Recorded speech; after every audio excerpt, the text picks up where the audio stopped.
Welcome to வாங்க ருசிக்கலாம் channel. இன்னைக்கு நம்ம பார்க்க போகிறது ஒரு புளியோதரை.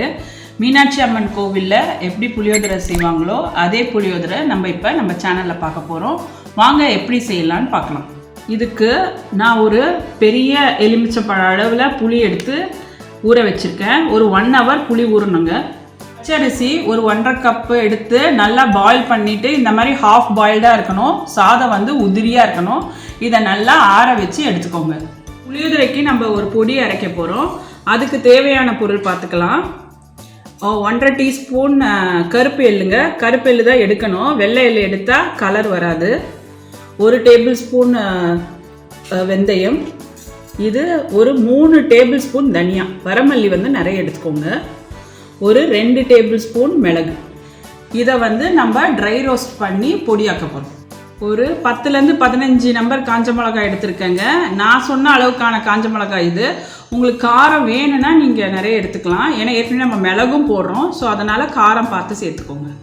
கடுகு, உளுந்து, கடலைப்பருப்பு தாளிக்கங்க.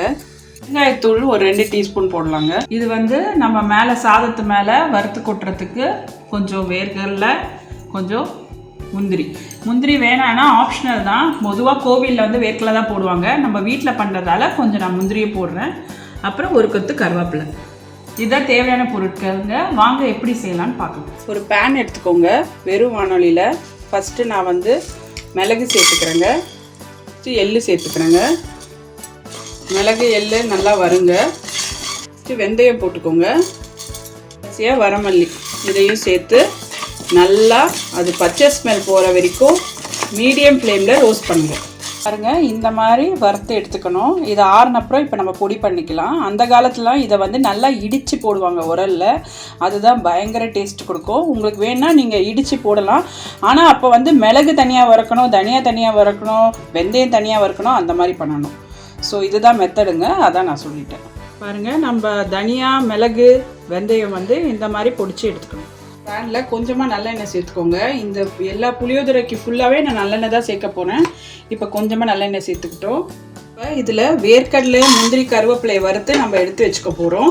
இது வந்து சாதத்துக்கு போடுறதுக்காக இதை வறுத்து நம்ம தனியாக எடுத்து வச்சுக்கலாம். ஒரு பொன்னிறமாக இதை வறுத்துக்கோங்க, வேர்க்கடலையும் முந்திரியும். திருப்பி அதே வானிலையில் கொஞ்சம் எண்ணெய் ஊற்றிக்கலாம். இந்த வரமிளகாவெல்லாம் நம்ம ஆயிலே வறுக்க போகிறோம். பாருங்கள், இந்த அளவுக்கு வதங்கினா போகிறோம். ரொம்ப வறுத்து கருப்பாக்கிடாதீங்க, அப்புறம் புளிசாத கலர் மாறிடும். இதையும் நம்ம ஆற வச்சு அரைச்சிக்கலாம். காஞ்ச மிளகாய், வரமிளகாவை இந்த மாதிரி கொரன்னு குறைச்சி எடுத்துக்கணும். இப்போ அதே பேனில் ஒரு டேபிள் ஸ்பூன் எண்ணெய் ஊற்றிக்கோங்க. இப்போ நம்ம புளிசாதத்தை தாளிக்க போகிறோம். இப்போ நம்ம நல்லெண்ணெய் ஊற்றிக்கிட்டோம். ஆயில் ஹீட் ஆனப்புறம் இப்போ நம்ம தாளிச்சிக்கலாம். ஃபஸ்ட்டு கடுகு பொரியட்டும். கடுகு பொரிஞ்சிடுச்சு. அடுத்து உளுத்தம்பருப்பு, நெக்ஸ்ட்டு கடலைப்பருப்பு கொஞ்சம் போட்டுக்கோங்க. தனியாக வதக்கி எடுத்துக்கணும். இதோட நம்ம புளி தண்ணி சேர்க்க போகிறதில்ல. ஆக்சுவலாக நம்ம வந்து வீட்டில் பண்ணுற புளியோதரையில் இதுலேயே புளி தண்ணி ஊற்றி கொதிக்க வைப்போம். ஆனால் கோவில் புளியோதரையெல்லாம் அவங்க தனியாக வதக்கி வச்சுருவாங்க. ஏன்னா புளி அதில் சேர்க்கும் போது அடி பிடிக்க வாய்ப்பு இருக்குது. அதனால் இதை தனியாக நம்ம கொட்டிக்கலாம். புளி தண்ணியை நம்ம தனியாக கொதிக்க வச்சு சுண்டி எடுத்துப்போம். ஒரு பேனில் புளி தண்ணி கொட்டுக்கலாம். 1 டீஸ்பூன் மஞ்சள் பொடி போட்டுக்கிறேன். மஞ்சள் பொடியும் புளி தண்ணியும் நல்லா கொதிக்கணும். அது கொஞ்சம் பச்சை வாசனை போகிறதுக்காக நான் மூடி போட்டு ஒரு 5 மினிட்ஸ் வைக்கிறேன். பாருங்க, புளி தண்ணி நல்லா கொதிச்சிடுச்சு. 5 மினிட்ஸ்க்கு அப்புறம் நான் திறந்து விட்டுட்டேன். இப்போ நல்லா கொதிச்சு இந்த மாதிரி திக்காயிடுச்சு. இதில் நம்ம தாளித்து வச்சுருக்க அந்த எண்ணெய், உளுத்தம்பருப்பு, கடலைப்பருப்பு மிக்சர் போட்டுக்கலாம். இப்போ நம்ம அந்த பொடிச்சு வச்ச மிளகு, தனியா பவுடரை போட்டுக்கலாம். அந்த காஞ்ச மிளகா பொடியை போட்டுக்கலாம். நல்லா மிக்ஸ் பண்ணுங்கள். இதுக்கு தேவையான உப்பு நான் சேர்த்துக்கிறேன். உப்பு பார்த்து போட்டுக்கோங்க. வேணுன்னா கூட சாதத்தில் போட்டுக்கலாம். கடைசியாக 2 டீஸ்பூன் பெருங்காயத்தூள் போடுங்க. ரொம்ப வாசனையாக இருக்கும். இதையும் போட்டு மிக்ஸ் பண்ணிக்கலாம். இப்போ நம்ம கோவில் புளியோதரை பேஸ்ட் ரெடி ஆகிடுச்சு. இது 10 நாள் கூட நீங்கள் வச்சு சாப்பிட்லாம், கெட்டே போகாது. இதில் இப்போ கொஞ்சமாக போட்டு நம்ம சாதத்தில் கலரலாம். இப்போ புளியோதரை பேஸ்ட்டை நம்ம சாதத்தில் கலர போகிறோம். வாங்க எப்படி செய்யலான்னு பார்க்கலாம். சாதத்தில் 2 டேபிள் ஸ்பூன் நல்லெண்ணெய் ஊற்றிக்கோங்க. பச்சை எண்ணெயை ஊற்றிக்கலாம். நம்ம வறுத்து வச்ச முந்திரி, வேர்க்கடலை, கருவேப்பிலையை போட்டுக்கலாம். இப்போ புளி பேஸ்ட்டை போட்டுக்கிறேன். கொஞ்சம் கொஞ்சமாக பார்த்து போட்டு கலரிக்கோங்க.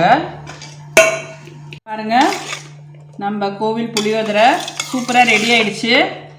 நல்லா கலந்து விட்டுட்டேன். பார்க்கவே சும்மா அருமையாக இருக்குது.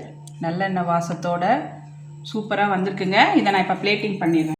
பாருங்கள், நான் புளியோதரையை பிளேட்டிங் பண்ணிட்டேன். இதோட பேபி பொட்டேட்டோ வறுத்து வச்சுருக்கேன். சூப்பர் காம்போங்க. இந்த டிஷ் பிடிச்சா லைக் கொடுங்க, கமெண்ட் பண்ணுங்கள். மறக்காமல் இந்த கோவில் புளியோதரையை உங்கள் வீட்டில் செஞ்சு எல்லாரும் சந்தோஷமாக சாப்பிடுங்க. நம்ம சேனலை சப்ஸ்கிரைப் பண்ணுங்கள், உங்கள் ஃப்ரெண்ட்ஸோட ஷேர் பண்ணுங்கள். தேங்க்ஸ் ஃபார் வாட்சிங்.